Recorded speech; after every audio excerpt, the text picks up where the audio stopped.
പ്രാർത്ഥിക്കുക. കർത്താവേ, കർത്താവേ, നിന്റെ ജീവൽ സാന്നിധ്യത്തിലേക്ക് ഞങ്ങളെ കൊണ്ടുവന്നതിന് വിളിച്ചു ചേർത്തതിന് സ്തോത്രം ചെയ്യുന്നു. കർത്താവേ, അങ്ങയുടെ തിരുമുറിവാർന്ന വലതുകരത്താൽ ഈ ധ്യാനത്തിൽ പങ്കെടുക്കുന്ന ഓരോ മകനെയും മകളെയും അങ്ങ് സ്പർശിക്കണമേ. അതിനാൽ വേണ്ട സമയത്ത് കരുണയും കൃപാവരവും ലഭിക്കുന്നതിനായി നമുക്ക് പ്രത്യാശയോടെ കൃപാവരത്തിന്റെ സിംഹാസനത്തെ സമീപിക്കാം. നമുക്ക് ഏറ്റുപറയാം. അതിനാൽ വേണ്ട സമയത്ത് കരുണയും കൃപാവരവും ലഭിക്കുന്നതിനായി നമുക്ക് കൃപാവരത്തിന്റെ സിംഹാസനത്തിലേക്ക് വരാം. ഇപ്പൊ നമുക്ക് വേണ്ട സമയത്ത് നമുക്കറിയാമല്ലോ, നമുക്ക് ദൈവത്തിൻ്റെ കൃപയും കരുണയും നമുക്ക് ചില പ്രത്യേക സമയത്താണ് ആവശ്യമായി വരുന്നത്. കരുണ നമുക്ക് എപ്പോഴാണ് ആവശ്യം വരുന്നത്? നമ്മുടെ മെരിറ്റ് പോകുന്ന സ്ഥലത്താണ്. അതാണ് വേണ്ട സമയമെന്ന് ബൈബിൾ പറയണത്. എല്ലാ കാലങ്ങൾക്കും എല്ലാ വിഷയങ്ങൾക്കും നമ്മുടെ പ്രത്യാശയ്ക്ക് ഒത്ത യോഗ്യത നമുക്ക് ചില സമയത്ത് ഉണ്ടാകത്തില്ല. നമുക്ക് ജീവിതത്തെക്കുറിച്ച് കാഴ്ചപ്പാടുണ്ടാകത്തില്ലേ? പഠനം, ജോലി, അല്ലേ, വീട്, വിവാഹം, ആരോഗ്യം, ഇങ്ങനെ വ്യത്യസ്തങ്ങളായ കാര്യങ്ങളുണ്ടാവും. പക്ഷേ ഇതിൻ്റെ ആംബിയർ നമുക്കുണ്ടാകത്തില്ല, അതിനുള്ള പാങ്ങുണ്ടാകത്തില്ല. ഇങ്ങനെ നമുക്കതിൻ്റെ യോഗ്യത ചിലപ്പോൾ ഉണ്ടാകത്തില്ല. അപ്പോൾ നമ്മുടെ ആഗ്രഹത്തിന് പറ്റിയ യോഗ്യതയും ഇല്ലാതെ വരുന്ന സമയമാണ് കൃപയുടെ സമയമെന്ന് പറയണത്. പേടിയാണ് കൃപയുടെ സമയമെന്ന് പറഞ്ഞാൽ എന്താ? ഇപ്പം നിങ്ങൾക്ക് ഇപ്പോൾ ഡോക്ടർ പറയണ, ഇതിന് മെഡിസിൻ ഇവിടെ ഇല്ല, ഇത് വിദേശ രാജ്യങ്ങളിലേ ഉള്ളൂ. നമ്മൾ 1.5 കൊല്ലം ചികിത്സിച്ചിട്ടാണ് ഡോക്ടർ പറയണത് ഈ അസുഖത്തിന്, ഇപ്പം കണ്ടുപിടിച്ച അസുഖത്തിന് മരുന്ന് ഇവിടെ ഇല്ല, ഇത് വിദേശ രാജ്യങ്ങളേ ഉള്ളൂ. അപ്പോൾ നമുക്ക് എന്തായ സംഭവം? നമുക്ക് ആവശ്യമുണ്ട്, പക്ഷേ ഇറ്റ് ഈസ് നോട്ട് അവൈലബിൾ. നമുക്ക് ആവശ്യമുണ്ട്, പക്ഷേ അവൈലബിൾ അല്ല. എന്ന് വെച്ചാൽ ഉടമ്പടി ഭാഷ പറഞ്ഞാൽ മെറിറ്റില്ല എന്നതിൻ്റെ അർത്ഥം. ബൈബിൾ ഇതിനെ മെറിറ്റ് എന്നാണ് പറയണത്, യോഗ്യത. നമുക്ക് ആവശ്യമായ നമുക്കുള്ള കപ്പാസിറ്റി അതില്ല. അപ്പോൾ ഇങ്ങനെ വരണ സമയത്ത് പിന്നെ ഓപ്ഷനുണ്ട് ബൈബിളിൽ. എന്താണ്? കരുണ. അതിനെ ബൈബിള് ഏകദാനപ്പെടുത്തിയിരിക്കുകയാണ്. എന്താണ്? ബൈബിള് കരുണയും കൃപയും ചില സമയത്ത് കരുണയെന്ന് വിളിക്കും, ചില സമയത്ത് കൃപയെന്ന് വിളിക്കും. രണ്ടും ഒന്നാണ്. കരുണ എന്ന ഒരു മഹാമേരുവിൽ നിന്നാണ് കൃപ ഒഴുകി വരണത്. ഇപ്പോൾ നമുക്ക് ഹിമാലയത്തിൽ നിന്ന് ഗംഗാ നദി ഒഴുകി വരുന്നത്. അപ്പോൾ അവിടെ ആരാണ്? കരുണ ഏതാണ്? ഹിമാലയവും. ഗംഗാനദി എന്താണ്? കൃപയുമാണ്. ഒഴുകി വരണത്. കരുണയും കൃപയും ഒന്നാണെന്ന് ചോദിച്ചാൽ ഒന്നാണെന്ന് ഞാൻ പറയത്തില്ല. നമ്മൾക്ക് കൃപ തരണമെങ്കിൽ ദൈവത്തിന് ആ കൃപ നമുക്ക് തരാനുള്ള, കൃപ ഉൾക്കൊള്ളാനുള്ള മെറിറ്റ് നമ്മുടെ കയ്യിലില്ല. നമുക്കതിന് യോഗ്യതയില്ല. ദൈവത്തിൻ്റെ കൃപ ഉൾക്കൊള്ളാനുള്ള യോഗ്യത നമുക്കില്ല. കാര്യം അത് ഭയങ്കരമായ രീതിയിൽ വില കൊടുത്ത് ദൈവത്തിന് ക്രിസ്തുവിൻ്റെ പീഡാനുഭവത്തിലൂടെ നേടിയെടുത്തതാണ്. ക്രിസ്തു മനുഷ്യൻ്റെ പാപത്തിന് പരിഹാരം ചെയ്തപ്പോൾ പിതാവിൻ്റെ മനപ്രസാദമാണ് കൃപയായിട്ട് മാറണത്. അപ്പോൾ നമ്മൾ കൈ കഴുകാതെ മീൻ പിടിക്കാൻ പറ്റുമോ? കൈ നനയാതെ. ക്രിസ്തു ഇത്രയും ഇൻവെസ്റ്റ്മെൻറ്റ് ചെയ്തിരിക്കുകയാണ്. അതാണ് നമ്മൾ വിലക്ക് വാങ്ങപ്പെട്ടവരാണെന്ന് പറയണത്. Take the word of God. സ്തുതിക്കട്ടെ. ഹല്ലേലൂയ, ഹല്ലേലൂയ, ഹല്ലേലൂയ, ഹല്ലേലൂയ, ഹല്ലേലൂയ, ഹല്ലേലൂയ, യേശുവേ സ്തുതി. ഹല്ലേലൂയ, ഹല്ലേലൂയ, ഹല്ലേലൂയ, ഹല്ലേലൂയ, ഹല്ലേലൂയ, യേശുവേ സ്തുതി. ഹല്ലേലൂയ. ആരാധന, ആരാധന, ആരാധന,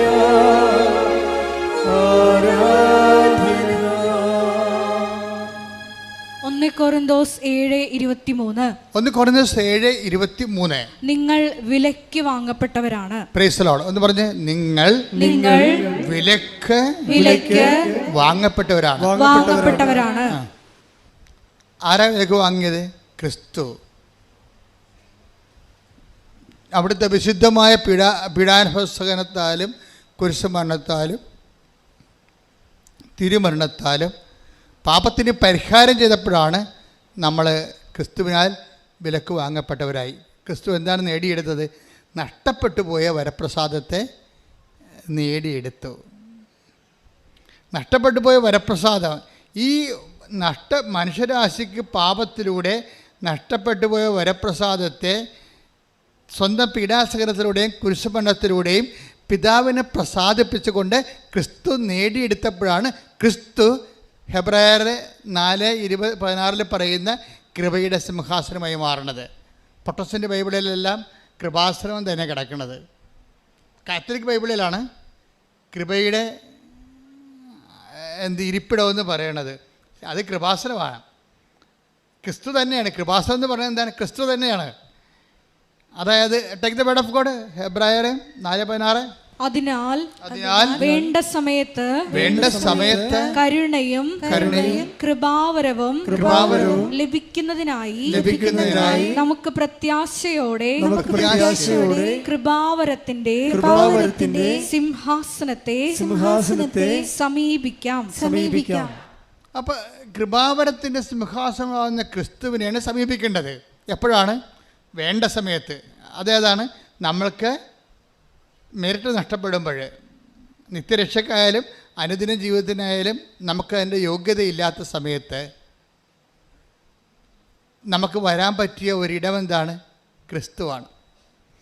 അപ്പോഴേ കൃപാവരത്തിൻ്റെ സിംഹാസനത്തെ സമീപിക്കാം, അല്ലെങ്കിൽ കൃപാവരത്തിൻ്റെ സിംഹാസനമായ ക്രിസ്തുവിലേക്ക് വരാം എന്ന് വെച്ചാൽ ഓക്കെയാണ്. പക്ഷേ അവിടെ ഓക്കെ ആകാത്തൊരു വിഷയമുണ്ട്. എന്താ കാര്യം? നമുക്കൊരു പരിചയമില്ല. നമുക്കൊരു പരിചയമില്ലാത്ത ആൾക്കാർക്ക് ഇപ്പോൾ ഓഫീസിലായാലും ശരി ഓടിക്കയറാൻ പറ്റുമോ? പറ്റത്തില്ല. നമുക്കൊരു പരിചയമില്ല, അടുപ്പമില്ല, നമ്മൾ കണ്ടിട്ടുമില്ല, കേട്ടിട്ടുമില്ല. നമ്മൾ ആ വിഷയത്തിലേക്ക് ആ വ്യക്തിനെ സമീപിക്കണ മുമ്പ് അയാൾ ചോദിക്കും, നിങ്ങൾ ആരാണെന്ന് ചോദിക്കും. ആ ചോദ്യം അവിടെ ഉണ്ട്. നിങ്ങൾക്ക് പരിചയമില്ലാത്ത വ്യക്തി കമ്പനിയിലാകാം, ഓഫീസിലാകാം, നിങ്ങൾ കയറി ചെല്ലുമ്പോൾ ആദ്യം ചോദിക്കണ ആരാണ്? നിങ്ങളെന്താ ചോദിക്കണേ? നിങ്ങൾ ആരാണെന്ന് ചോദിക്കും. ആ ചോദ്യം ഉണ്ട് അവിടെ. നിങ്ങൾ ആരാണെന്ന് ചോദിക്കുമ്പോൾ നിങ്ങളെ ഇൻട്രൊഡ്യൂസ് ചെയ്യാൻ ഒരാൾ വരണം നിങ്ങളുടെ കൂടെ. ഇന്ന ആളാണെന്ന് പറയണം. ഇവിടെയാണ് മരിയ സ്പേസ് എന്ന്. ഉടമ്പടിയുടെ മരിയ സ്പേസ് അതാണ്. നിങ്ങളെ ഇൻട്രൊഡ്യൂസ് ചെയ്യാൻ ഒരാൾ. കൃപാവരത്തിൻ്റെ സിംഹാസനത്തിലേക്കാണ് നിങ്ങൾ വരേണ്ടത്. പക്ഷെ നിങ്ങളെ ഒരു പരിചയമില്ലെങ്കിൽ നിങ്ങൾ ആരാണെന്ന് ഉടനെ ചോദിക്കും. അപ്പോൾ നിങ്ങൾ ഇന്നയാളാണെന്ന് പറയണം, പരിചയപ്പെടുത്തണം. അപ്പോസ്തലന്മാർ ക്രിസ്തുവിൻ്റെ അടുത്ത് വരുമ്പോൾ പരിചയപ്പെടുത്തണമുണ്ട്. എന്താണ്? ഇയാൾ ഒരു യഹൂദ പ്രമാണിയാണ്.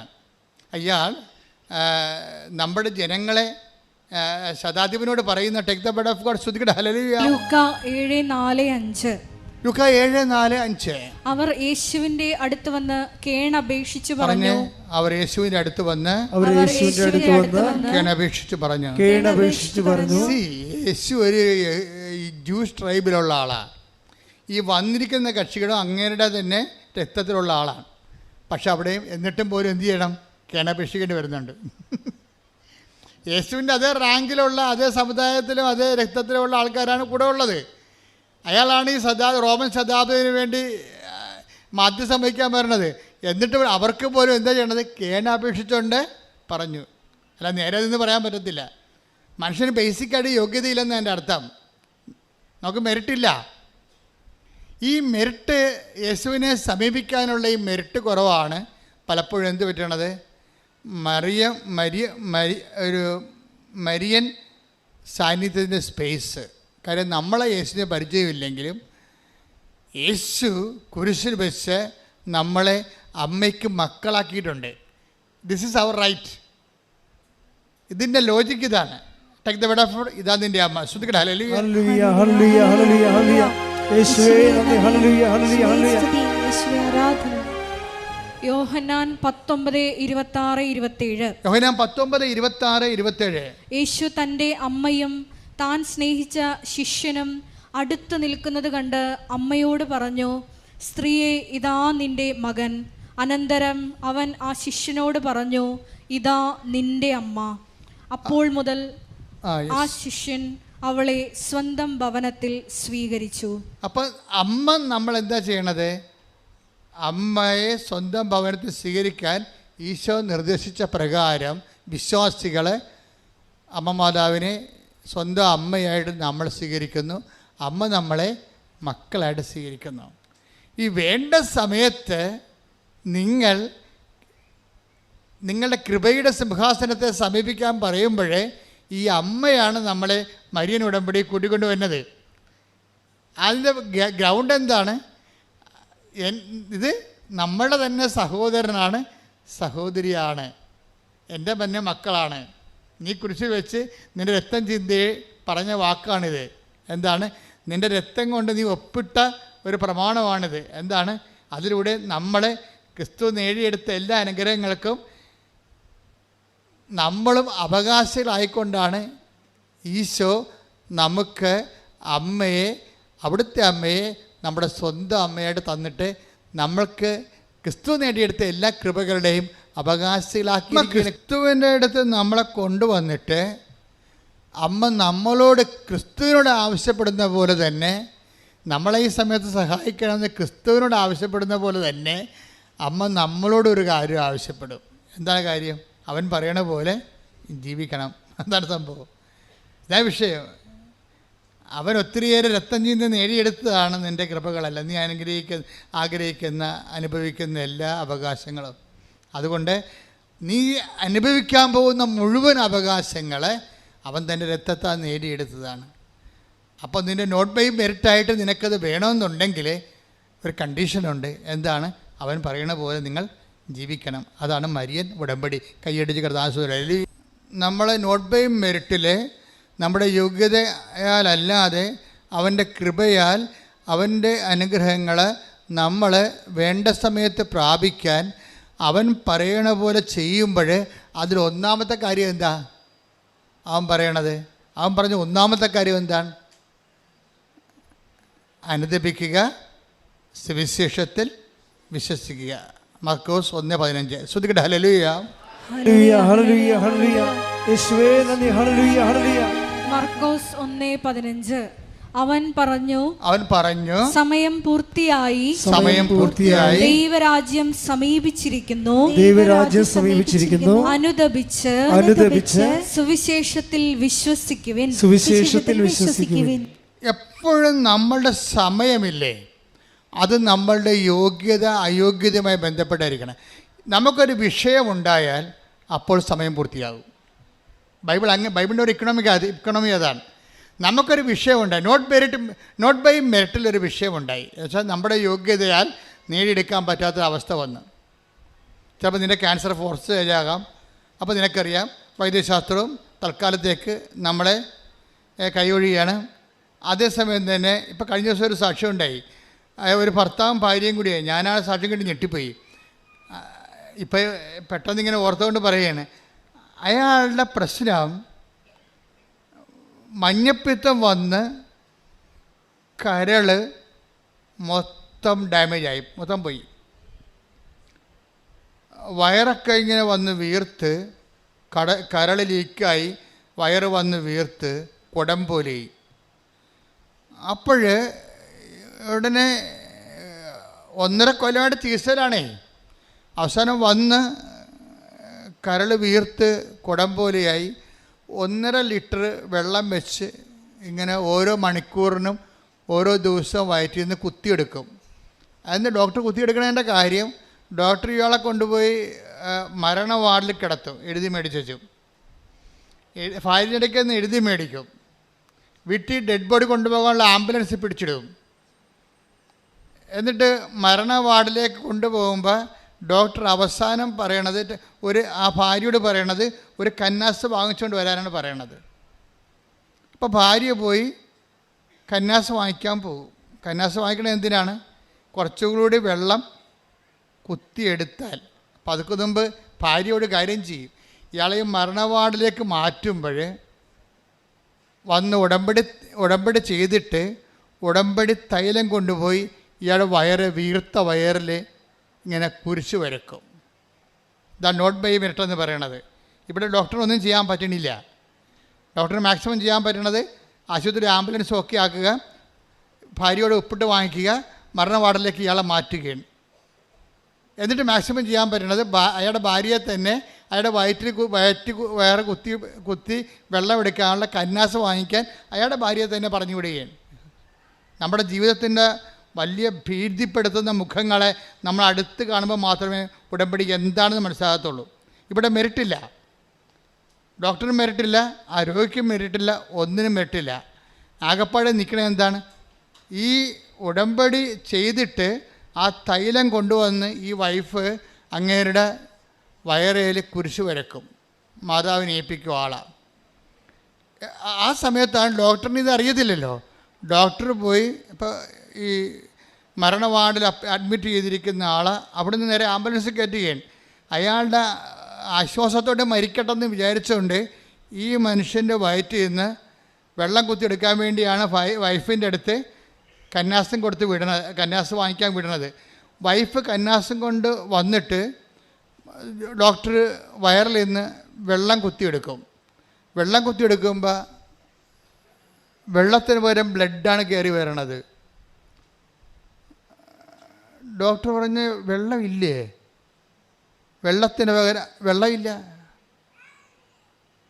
വെള്ളമില്ലാതെ വെള്ളത്തിന് പകരം ബ്ലഡാണ് കയറി വരണത്. ദാറ്റ് മീൻസ് ഒരു തുള്ളി വെള്ളം പോലും ഇല്ലാതെ കരൾ സുഖപ്പെട്ടിരിക്കണം.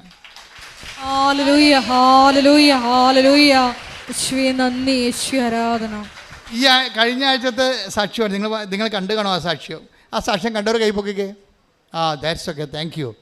നിങ്ങൾ സാക്ഷ്യം നോക്കണം കേട്ടോ, അല്ലാതെ ഉടമ്പടി മുന്നോട്ട് പോകാൻ പറ്റത്തില്ല. ഇതാണ് ഉടമ്പടി എന്ന് പറയണത്. അവിടെ ഒന്നും ഇല്ല, ആകപ്പാടെ ഉള്ളത് ആ പാവപ്പെട്ട സ്ത്രീയുടെ ഉടമ്പടി മാത്രം. അത് അവരുടെ യോഗ്യതയല്ല വർക്ക് ചെയ്യണത്, മാതാവിൻ്റെ ആ ഉടമ്പടിയെ മാനിക്കും ദൈവം. നിങ്ങൾ എപ്പോഴും ശ്രദ്ധിക്കേണ്ടത് എന്താണ്? നിങ്ങൾ ഉടമ്പടി എടുക്കുകയല്ല ചെയ്യേണ്ടത്, ഉടമ്പടിയെ ദൈവം മാനിക്കണം. രണ്ടും രണ്ട് കേസാണ്. ഏത് മനുഷ്യനും ഉടമ്പടി എടുക്കാൻ പറ്റും, പക്ഷെ ദൈവം അത് മാനിച്ചാൽ മാത്രമേ അത് ഉടമ്പടി ആക്ടിവേറ്റ് ആകത്തുള്ളൂ. ഉടമ്പടി മാനിക്കണമെന്നുണ്ടെങ്കിൽ ആദ്യം നിങ്ങൾ ഉടമ്പടിയെ മാനിക്കണം. അവിടെ വിഷയം എന്നത് നിങ്ങൾ ഉടമ്പടിയെ മാനിക്കണം എങ്ങനെയാണ്? അവൻ പറയണ കാര്യങ്ങളെല്ലാം ശ്രദ്ധിച്ചിരിക്കണം, എന്നിട്ട് അതുപോലെ ചെയ്യണം. ചെയ്താവെന്ന് മനസ്സിൽ പ്ലാൻ ചെയ്യണം. എന്നിട്ട് ചിലരുണ്ടല്ലോ എന്നെ സാക്ഷിയാക്കണമെന്ന് ഇങ്ങനെ പ്രാർത്ഥിച്ചുകൊണ്ട് നടക്കും. ഇപ്പോൾ ഓരോ ഉടമ്പടിയുടെ സാക്ഷ്യങ്ങൾ കേൾക്കുമ്പോൾ താഴത്തെ കമന്റ് നോക്കിയിട്ടുണ്ടോ? എന്താ പറയണത്? മാതാവേ, ഈ അൾത്താരെ വന്ന് എനിക്കും സാക്ഷ്യം പറയാൻ സാധിക്കണേ, എനിക്കും സാക്ഷി എന്നാൽ ദൈവത്തെ പെടുത്താൻ സാധിക്കണം എന്നാണ്. ചില ആൾക്കാരെങ്കിലും അവരുടെ ശവക്കുഴി അവർ തന്നെ തോണ്ടിയിട്ടുണ്ട്. കാര്യം അവർ ഉടമ്പടി എടുക്കുമ്പോൾ തന്നെ തീരുമാനിക്കും സാക്ഷ്യം മാത്രം പറയുകയില്ല, നാട്ടുകാർ കേൾക്കുമെന്ന്. അതാണ് സംഭവം. അപ്പോൾ അവർ ഇന്നല്ലെങ്കിൽ നാളെ ഇതിനേക്കാൾ വലിയ കടൂരമായ സങ്കടത്തോടെ വരും, പക്ഷേ എടുക്കത്തില്ല. കാര്യം നിങ്ങൾ ഫ്രോഡാണെന്ന് നിങ്ങൾ തന്നെ ദൈവദിവസത്തിന് തെളിയിച്ചു.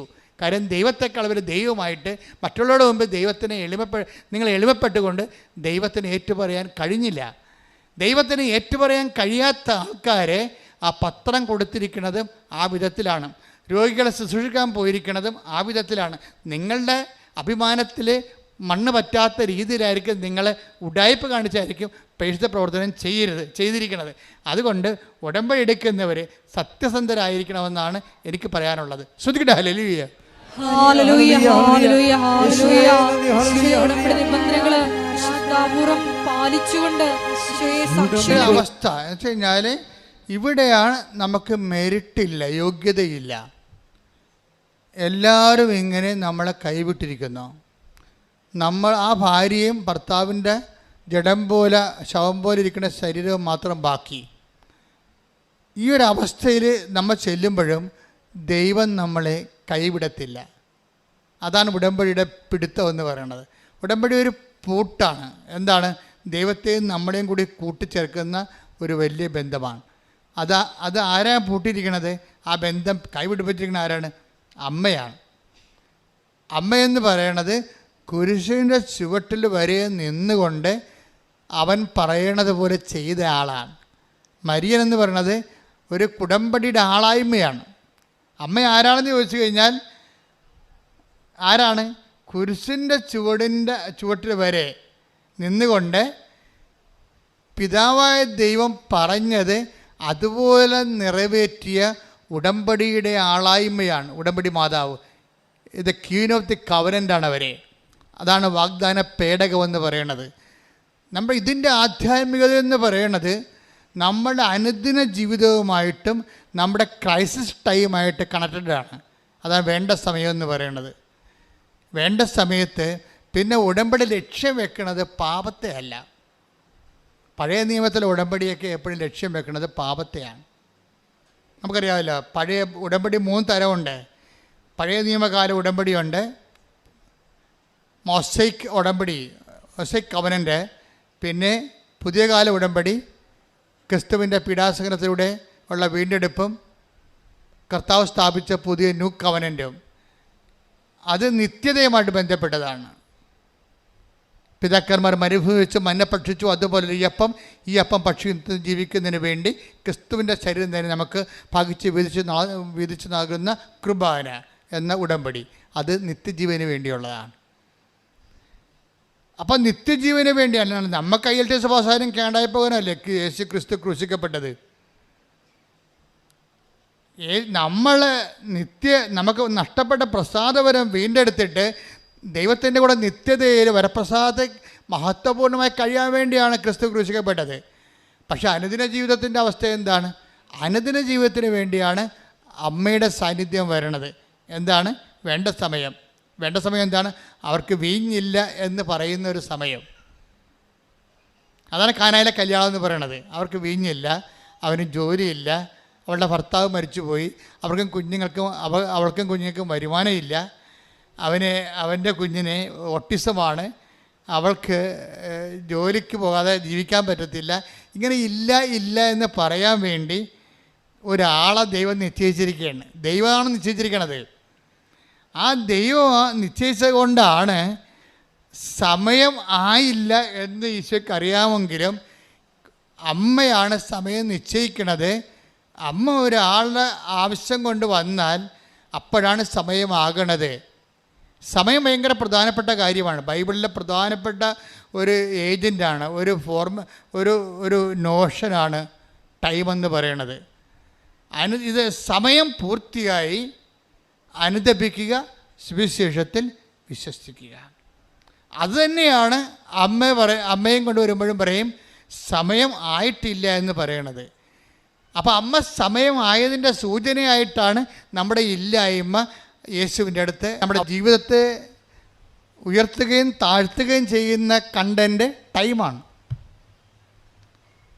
ടൈമല്ലേ? ശരി, ഇപ്പോൾ ഇന്നലെ എൻ്റെ കയ്യെ പിടിച്ചുകൊണ്ട് കുറേ കുഞ്ഞുങ്ങൾ പറഞ്ഞു, അച്ഛാ ലാസ്റ്റ് ചാൻസ് ആണെന്ന്. അത് ലാസ്റ്റ് എന്ന് പറയുന്നത് എന്താണ്? ഫസ്റ്റും ലാസ്റ്റും ടൈമാണ്. അതാ സംഭവം. ഇത് ലാസ്റ്റ് ചാൻസ് ആണെന്ന് പറയുന്നത് എന്താണ്? ടൈമാണ്. അപ്പോൾ ഉടമ്പടിയുടെ പ്രധാനപ്പെട്ട ഫോക്കൽ പോയിൻ്റ് ടൈമാണ്. സുവിശേഷത്തിൻ്റെ ഫോക്കൽ പോയിൻ്റ് ടൈമാണ്. മദറിൻ്റെ ഫോക്കൽ പോയിൻ്റ് ടൈമാണ്. മദർ വന്ന് ഈശോനോട് പറയും, അപ്പോൾ ഈശോ പറയും സമയം ആയില്ല എന്ന് പറയും. ആയില്ല എന്ന് പറഞ്ഞിട്ടും പിന്നെ എന്തുകൊണ്ടാണ് ഈശോ വെള്ളത്തെ വീഞ്ഞാക്കിക്കൊണ്ട് അവരുടെ ആവശ്യം നിറവേറ്റണത്? അപ്പം സമയമാക്കിയത് ആരാണ്? അമ്മയല്ലേ? അപ്പോൾ അമ്മയാണ്. അപ്പോഴേ ഈ സമയത്തിൻ്റെ ദൈവത്തിൻ്റെ പരിഗണനയിരുന്ന സമയത്തെ മനുഷ്യൻ്റെ ആവശ്യങ്ങളിലേക്ക് പിടിച്ചിറക്കി കൊണ്ടുവരികയും സമയത്തിൻ്റെ പൂർണ്ണതയാക്കുകയും ചെയ്യുന്നതിൻ്റെ ഒരു ഏജൻറ് റോളുള്ളത് അമ്മയ്ക്കാണ്. ഇതാണ് ഉടമ്പടിയുടെ ഒരു പ്രധാനപ്പെട്ട റെഫറൻസ്. ഇനി ഈശോ വരുമ്പോഴും എന്താ പറയണത്? സമയം പൂർത്തിയായി, അതുകൊണ്ട് അനുദപിക്കണം. പിന്നെന്ത് ചെയ്യണം? സുവിശേഷത്തിൽ വിശ്വസിക്കണം. എന്ന് വെച്ചാൽ ക്രിസ്തുവിൽ വിശ്വസിക്കണമെന്ന് എൻ്റെ അർത്ഥം. സുവിശേഷത്തിൽ വിശ്വസിക്കുക എന്ന് വെച്ച് കഴിഞ്ഞാൽ ക്രിസ്തുവിൽ വിശ്വസിക്കുക എന്നാണ്. അപ്പം സമയം പൂർത്തിയാകണം എപ്പോഴാണ്? നമ്മളുടെ മെരിറ്റ് എപ്പോൾ ലോസ് ചെയ്യുന്നു അപ്പം സമയം പൂർത്തിയായി. എന്തിൻ്റെ സമയം പൂർത്തിയായി? കൃപയുടെ സമയം പൂർത്തിയായി. കൃപയുടെ സമയം എന്ന് പറയുന്നത് എന്താണ്? നിനക്ക് ക്രിസ്തുവിനെ സ്വീകരിക്കാനുള്ള സമയം പൂർത്തിയായി. കൈയടിച്ച് കർത്താവ്. പുതിയ നിയമത്തിലേക്ക് വരുമ്പോഴേ കൃപയുടെ സമയമാണ് പൂർത്തിയാകണത്.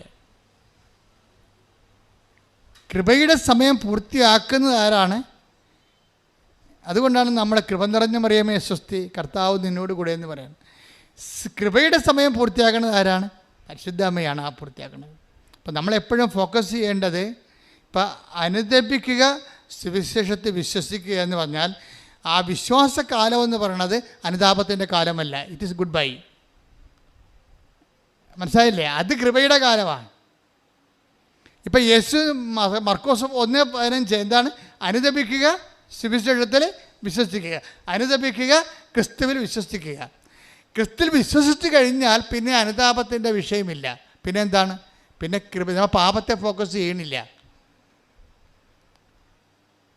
പാപത്തെ വീണ്ടെടുത്ത ക്രിസ്തുവിനെ വിശ്വസിച്ച് കഴിയുമ്പോൾ പിന്നെ നമ്മൾ എന്താ ചെയ്യണം?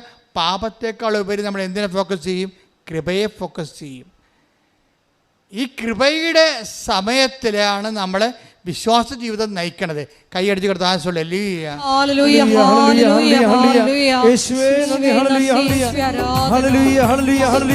14 കൃപയുടെ സമയത്തെക്കുറിച്ച് പറയണതാണ്. പലപ്പോഴും നമ്മൾ പാപത്തെയാണ്, ക്രിസ്തുവിനെ സ്വീകരിച്ചിട്ടും നമ്മൾ ക്രിസ്തുവിനേക്കാൾ ഉപരി പാപത്തെ ഫോക്കസ് ചെയ്യുന്ന ആധ്യാത്മികതയുണ്ട്. അതും ആധ്യാത്മികത തന്നെയാണ്. പക്ഷേ ക്വാളിറ്റേറ്റീവ്ലി അത് കുറച്ച് ഡിഗ്രി കുറവുള്ളതാണ്. കാര്യം ക്രിസ്തുവിനെ ഫോക്കസ് ചെയ്താൽ പിന്നെ പാപത്തിന് പരിഹാരം ചെയ്തവനെ നമ്മൾ സ്വീകരിച്ചു കഴിഞ്ഞാൽ പിന്നെ നമ്മൾ പാപത്തെ, ലോകത്തെ ജയിച്ചാണ് ജീവിക്കണത്. ലോകത്തെ ജയിച്ച് ജീവിക്കണത് എങ്ങനെയാണ്? പാപത്തിന് പകരം നമ്മൾ കൃപയെ ഫോക്കസ് ചെയ്യും. മനസ്സിലായില്ലേ? ഫോക്കസിങ്ങിൻ്റെ പ്രോബ്ലമാണ് ഇവിടെ.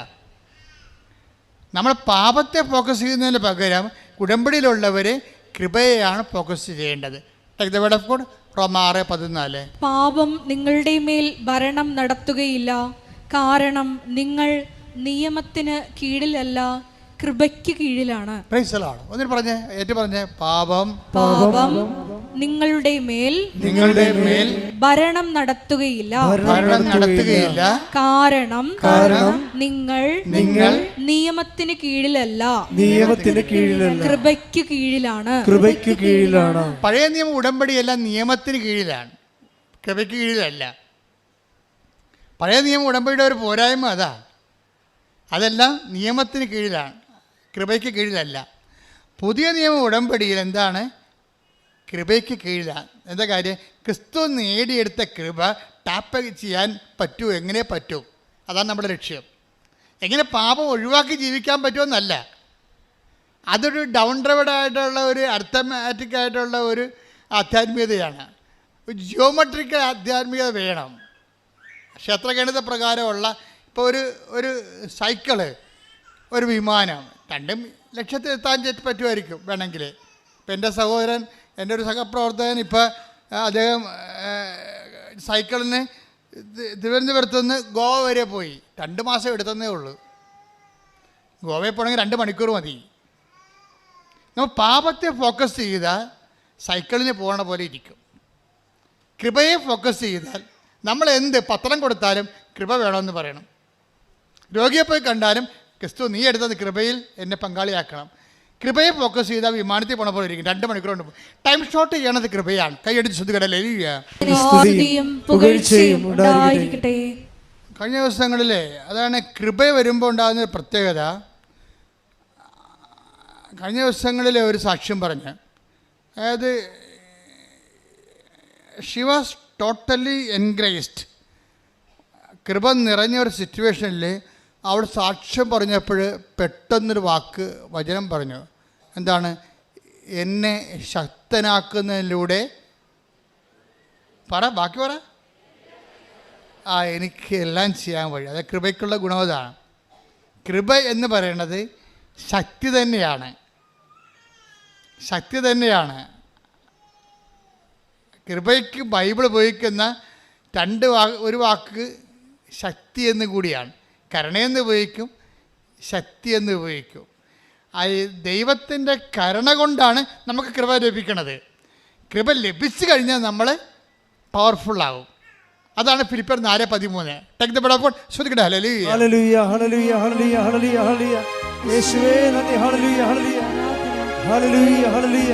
ഫിലിപ്പി 4:13 എന്നെ ശക്തനാക്കുന്നവനിലൂടെ എല്ലാം ചെയ്യാൻ എനിക്ക് സാധിക്കും. Praise the Lord. പറഞ്ഞേ. എന്നെ ശക്തനാക്കുന്നവനിലൂടെ എല്ലാം ചെയ്യാൻ എനിക്ക് സാധിക്കും. അപ്പോൾ ഒന്നും ചെയ്യാൻ സാധിക്കാത്ത അവസ്ഥ വരും ജീവിതത്തിലെ. ഭർത്താവ് മരിച്ച്, കുഞ്ഞിന് രോഗമാണ്, നമ്മൾ നിസ്സഹായം നിൽക്കുന്നത്, ഒന്നും ചെയ്യാൻ പറ്റാത്ത അവസ്ഥ. നമുക്ക് സാമ്പത്തിക കടമാണ്, വീട്ടിൽ എപ്പോഴും ഫോൺ എടുക്കാൻ പോലും എനിക്ക് പേടിയാണ്. ഫോണ് കടക്കാരെന്നെ വിളിച്ച് ശല്യപ്പെടുത്തുന്നതാണ്. എനിക്ക് എഴുന്നേൽക്കുമ്പോൾ തന്നെ, കണ്ണ് തുറക്കുമ്പോൾ തന്നെ പേടിയാണ്. ഇന്ന് ആരൊക്കെയാണ് വന്ന് വീട്ടിൽ ശല്യപ്പെടുത്താൻ പോണത്, നാട്ടുകാരുടെ മുമ്പ് അപമാനപ്പെടാൻ പോണത്, എനിക്ക് ജീവിക്കാൻ തന്നെ തോന്നണില്ല. ഇങ്ങനെ ഒന്നും ചെയ്യാൻ പറ്റാത്ത അവസ്ഥ. ഈ ഒന്നും ചെയ്യാൻ പറ്റാത്ത അവസ്ഥയിൽ നിന്നാണ് ബൈബിൾ നിന്നെ എല്ലാം ചെയ്യാൻ പറ്റുന്ന അവസ്ഥയിലേക്ക് മാറ്റുന്നത്. അതാരാണ്? ഫിലിപ്പിയർ 4:13. എന്താണ്? എന്നെ ശക്തനാക്കുന്നതിലൂടെ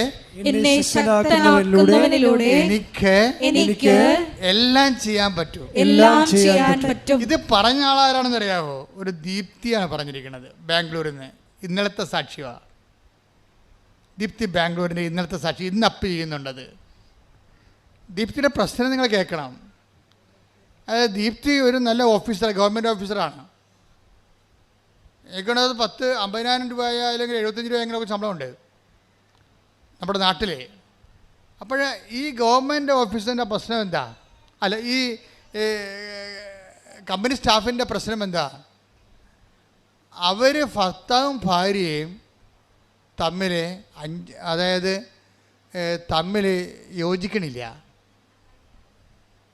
യോജിക്കാത്തതിന് കാരണം ഭർത്താവ് എപ്പോഴും ഇവരെ ഹെറാസ് ചെയ്തുകൊണ്ടിരിക്കുന്നു.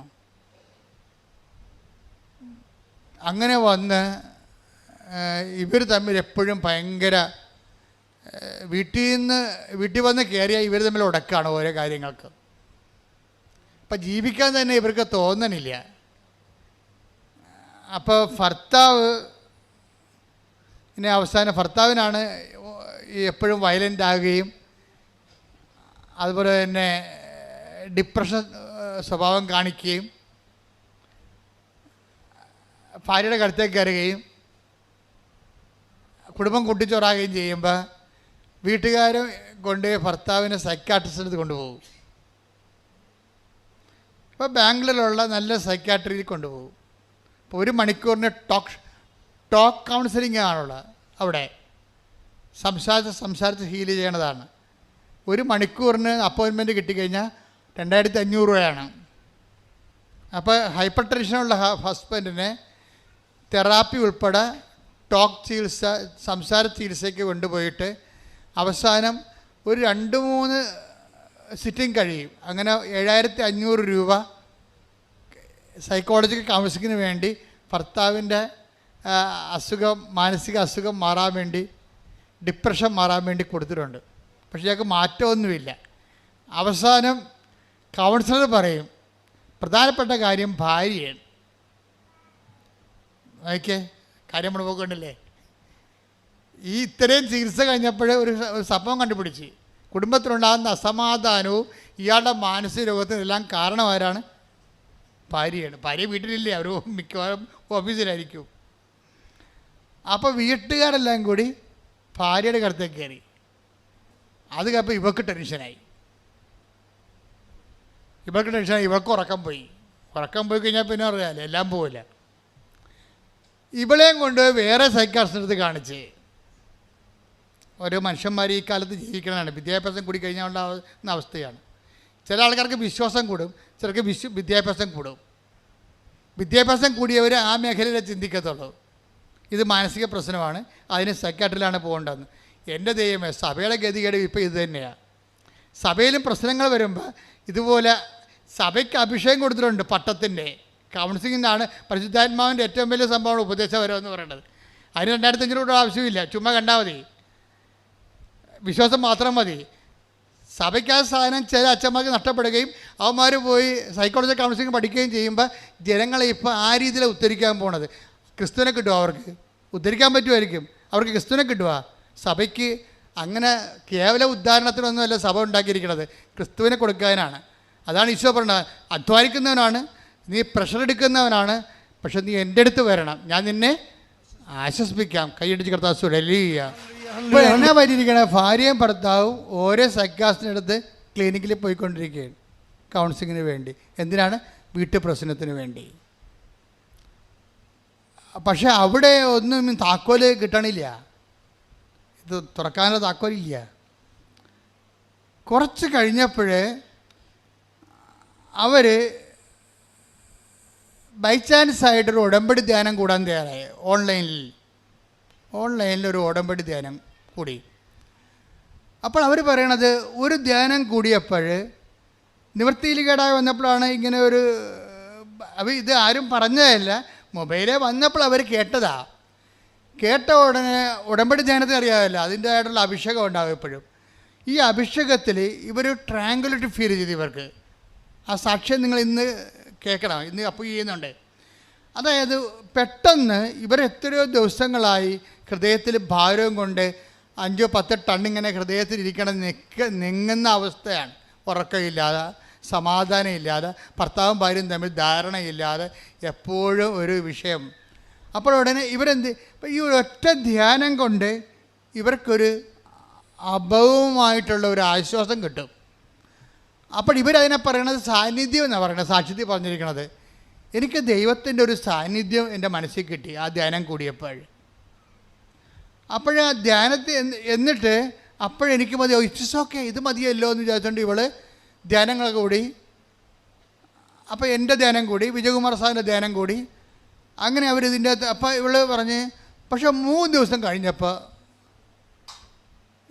അപ്പോൾ ഈ ധ്യാനം കൂടാൻ കാരണം, ധ്യാനം കൂടുന്ന സമയത്ത് ഒരു എടുത്ത് ഒരു ഓൺലൈൻ ഉടമ്പടി എടുത്ത് ധ്യാനം കണ്ടപ്പോൾ, ധ്യാനം അവർക്കൊരു ആന്തരികമായൊരു ഫീലിംഗ് കൊടുത്തപ്പോൾ അവരാദ്യം ചെയ്തത് എന്താണ്, ബാംഗ്ലൂരല്ലേ, ഇവിടം വരെ പെട്ടെന്ന് വരാൻ പറ്റത്തില്ലല്ലോ, അതുകൊണ്ട് അവർ ഓൺലൈൻ ഉടമ്പടി എടുത്ത്. ഓൺലൈൻ ഉടമ്പടി എടുത്തപ്പോൾ ഒരു ഫസ്റ്റ് സംഭവം നടന്ന് എന്താണ്, ഒരു പ്രസൻസ് ഫീൽ ചെയ്തു. ആദ്യം ആശ്വാസം, ധ്യാനം കൂടിയപ്പോൾ ആശ്വാസമാണ് തോന്നിയത്. അതിൻ്റെ ഒരു പ്രോസസ്സിങ് നോക്കണം, നല്ല രസമാണ്. ധ്യാനം കൂടിയപ്പോൾ അവർക്ക് ആശ്വാസം തോന്നി. പിന്നെ എന്ത് ചെയ്തു, അവരോട് ഓൺലൈൻ ഉടമ്പടി എടുത്തു. ഓൺലൈൻ ഉടമ്പടി എടുത്തപ്പോൾ ഇവർക്കുണ്ടായ മാറ്റം, ഒരു പ്രസൻസ് ഫീൽ ചെയ്യാൻ തുടങ്ങി. ആരോ എൻ്റെ ഉള്ളിലുണ്ട് എന്ന് പറയണേ. ഞാൻ സംസാരിക്കുന്നവരൊക്കെ എന്നോട് പറയണേ, നിൻ്റെ ഉള്ളിൽ എന്തോ ദൈവികത ഉണ്ടല്ലോ. അപ്പോൾ അവർക്ക് മനസ്സിലായി എന്തോ എനിക്ക് സംഭവിച്ചിട്ടുണ്ട് ഓൺലൈൻ ഉടമ്പടിയിലൂടെ. അവർ ആ ഹൈലി എഡ്യൂക്കേറ്റഡ് ആയത് കാരണം അതിൻ്റെ കണ്ടീഷൻസ് ആൻഡ് ടേംസ് എല്ലാം കൃത്യമായിട്ട് നോക്കിയാണ് ഫോളോ ചെയ്യണത്. ഫോളോ ചെയ്യണ സമയത്ത് അവൾ ചെയ്ത കാര്യം, ഈ പ്രസൻസ് നിലനിർത്താൻ വേണ്ടി പിന്നെ അടുത്ത നടപടി എന്താണെന്നാണ് ഇവിടെ ചിന്ത. ഓൺലൈൻ ഉടമ്പടിയിൽ പ്രസൻസ് കിട്ടി, സാന്നിധ്യം കിട്ടി ദൈവത്തിൻ്റെ. അപ്പോൾ ഒരു ശക്തിയും കിട്ടുമല്ല, മറ്റത് ആശ്വാസം മാത്രമാണ് കിട്ടിയത്. ഇപ്പം ശക്തിയും കിട്ടി. അപ്പോൾ ഇനി അവളുടെ ലക്ഷ്യമെന്ന് പറയുന്നത്, ഇത് നല്ലൊരു പരിപാടി, നല്ലൊരു പാക്കേജാണ്. ഇനി ഈ ശക്തി എപ്പോഴും ഇങ്ങനെ സാന്നിധ്യം നിലനിർത്താൻ എന്താണ് പരിപാടിയെന്ന് ചിന്തിച്ചപ്പോൾ പെട്ടെന്ന് ഈ സാന്നിധ്യം അവളുടെ ഉള്ളിൽ നിന്ന് പോയി. സാന്നിധ്യം പോയി കഴിഞ്ഞപ്പോൾ അവൾക്ക് മനസ്സിലായി, എൻ്റെ പാപങ്ങൾ കൊണ്ടായിരിക്കും സാന്നിധ്യം പോയി. ഇവിടെയാണ് പാപത്തിൻ്റെ വിഷയം നമ്മൾ റെഫർ ചെയ്യണത്. ഇവിടെയാണ് ഈ പ്രസൻസും സിൻഫുൾനെസ്സും ഒരുമിച്ച് പോകത്തില്ല. നമുക്ക് സിൻഫുൾനെസ് ഉണ്ടെങ്കിൽ പ്രസൻസ് ഉണ്ടാകാൻ ഫീൽ ചെയ്യത്തില്ല. മനസ്സിലായില്ലേ? ഉടമ്പടി വരുന്നൊരു വിഷയം, പാപത്തെ നമുക്കങ്ങനെ ഒഴിവാക്കിക്കൊണ്ട് ഉടമ്പടിയിലേക്ക് പോകാൻ പറ്റത്തില്ല. ഉടമ്പടി വരുമ്പോൾ ഉടമ്പടിയിൽ വരണത് ഒന്ന് വചനത്തിൻ്റെ ആശ്വാസം ഉണ്ടാവും, രണ്ടാമത്തത് ദൈവത്തിൻ്റെ സാന്നിധ്യം ഉണ്ടാവും. പക്ഷെ സാന്നിധ്യം അങ്ങനെ നിലനിൽക്കത്തില്ല. കാര്യം എന്താണ്, നമുക്ക് പാപാവസ്ഥ ഉണ്ടെങ്കിൽ സാന്നിധ്യം നിലനിൽക്കത്തില്ല. അപ്പം നിങ്ങൾ അക്രൈസ്തവരായിട്ടുള്ള സഹോദരൻ ഓർത്തും, ഞങ്ങൾ പാപാവസ്ഥയ്ക്ക് എന്ത് ചെയ്യാനാണ്? നിങ്ങൾ കംപ്ലീറ്റായിട്ട് പാപത്തെ ഉപേക്ഷിക്കണം. നിങ്ങൾ പാപത്തെ എന്തിനാണ്, പാപം കൊണ്ടുനടക്കാൻ എന്തിനാണ്? അപ്പോൾ പാപം എന്താണെന്ന് അറിയണം. നിങ്ങൾ പാപത്തെ നിങ്ങൾ വിശുദ്ധിയിലേക്ക് വരണം, അല്ലെങ്കിൽ സാന്നിധ്യത്തിൻ്റെ അകത്ത് ഒരു ഡിമിനിഷിങ് ഉണ്ടാവും. നിങ്ങൾക്ക് കുമ്പസാരിക്കാനും കൂദാശമൊന്നും ഇല്ലല്ലോ. അപ്പോഴേ നിങ്ങൾക്ക് ചെയ്യാവുന്നത് പാപാവസ്ഥ മാറ്റിയിട്ട്, പാപാവസ്ഥ എന്തിനാണ് മാറ്റേണ്ടത്? വരപ്രസാദ അവസ്ഥ നിലനിൽക്കാൻ വേണ്ടിയാണ്. വിശ്വാസത്താൽ നിങ്ങൾക്ക് ചെയ്തികൾ കൊണ്ടും വരപ്രസാദാവസ്ഥ, ഒരു കേവല വരപ്രസാദാവസ്ഥ നിങ്ങൾക്കുണ്ട്. അതിലൂടെ നിങ്ങൾക്കൊരു പ്രസൻസ് ഫീൽ ചെയ്യുന്നുണ്ടാകാം. അത് മുന്നോട്ട് കൊണ്ടുപോകണം. പക്ഷേ ഇവൾക്കുണ്ടാകുന്ന ഈ മോൾക്കുണ്ടാകുന്ന പ്രശ്നം അതല്ല. അവർ നോൺ ക്രിസ്ത്യൻ അല്ല, ക്രിസ്ത്യനാണ്, പക്ഷെ മാർത്തോമൈസാണ്. അതാണ് വിഷയം. അപ്പോൾ അവർക്ക് കുമ്പസാരമില്ല. അവൾ പറയുന്നുണ്ട്, ഞാൻ കത്തോലിക്കയിലാണ് കെട്ടിയിരിക്കണമെങ്കിലും മനസ്സുകൊണ്ട് മാർത്തോമയായിട്ടാണ് ജീവിക്കുന്നത്. അതെല്ലാം കൃത്യമായിട്ട് പറയുന്നുണ്ട്. അപ്പോൾ എനിക്ക് കുമ്പസാരമില്ല, എൻ്റെ സഭയിലും കുമ്പസാരമില്ല, നോട്ട് കമ്പൽസറി. ഇപ്പം ഞാൻ കുമ്പസാരിക്കാറില്ല. അപ്പോൾ പക്ഷേ ഈ എനിക്ക് ഉടമ്പടിയിലൂടെ ഓൺലൈൻ ഉടമ്പടിയിലൂടെ ലഭിച്ച വരപ്രസാദത്തിലൂടെ വന്ന ആ പ്രസൻസില്ലേ, അത് നിലനിർത്താൻ വേണ്ടി ഞാൻ പോയി കുമ്പസാരിച്ച്. കല്യാണത്തിന് കുമ്പസാരിച്ചിട്ട് പിന്നെ ഞാൻ ആദ്യം കുമ്പസാരിക്കുകയാണ്. അപ്പോൾ എനിക്ക് മനസ്സിലായി പാപം നിലനിൽക്കുന്നുണ്ടല്ലോ. കുമ്പസാരിക്കാൻ പോയപ്പോൾ അച്ഛൻ പറഞ്ഞ്, പ്രാർത്ഥനയെന്ന് പറഞ്ഞാൽ ചൊല്ലണ പ്രാർത്ഥനയല്ല, ചെയ്യണ പ്രാർത്ഥനയാണ് പ്രാർത്ഥനയെന്ന് പറഞ്ഞ്.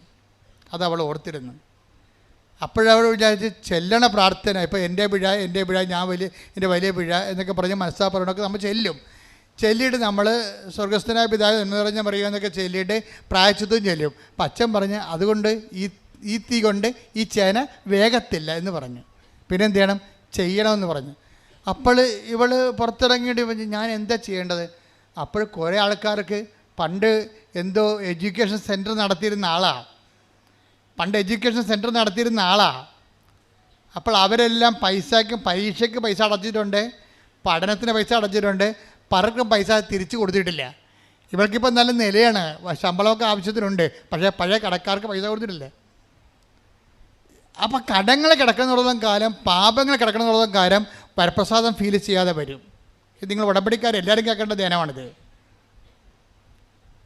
ആണായാലും പെണ്ണായാലും ക്രിസ്ത്യാനിയായാലും അക്രൈസ്തവനായാലും ദൈവത്തിൻ്റെ സാന്നിധ്യം സൗജന്യമാണ്. പക്ഷേ നമ്മൾ ഫീൽ ചെയ്യുക എന്നുള്ളത് അനദർ കേസാണ്. നമുക്ക് ഫീൽ ചെയ്യണമെന്നുണ്ടെങ്കിൽ നമ്മൾ ഓക്കെ ആയിരിക്കണം. അപ്പോൾ അതുകൊണ്ട് ഉടമ്പടി ഇരിക്കുന്ന ആൾക്കാർ ഇവിടെയാണ് ശ്രദ്ധിക്കേണ്ടത്. എവിടെയെങ്കിലും നമ്മൾക്ക് അനുതാപത്തിൻ്റെ മേഖലയുണ്ടെങ്കിൽ, ഞങ്ങൾ അക്രൈസ്തവരാണ്, ഞങ്ങൾക്ക് അബോർഷൻ ചെയ്യണതിന് കുഴപ്പമില്ലെന്ന് പറഞ്ഞാൽ ഒറ്റ നടക്ക് പോകത്തില്ല.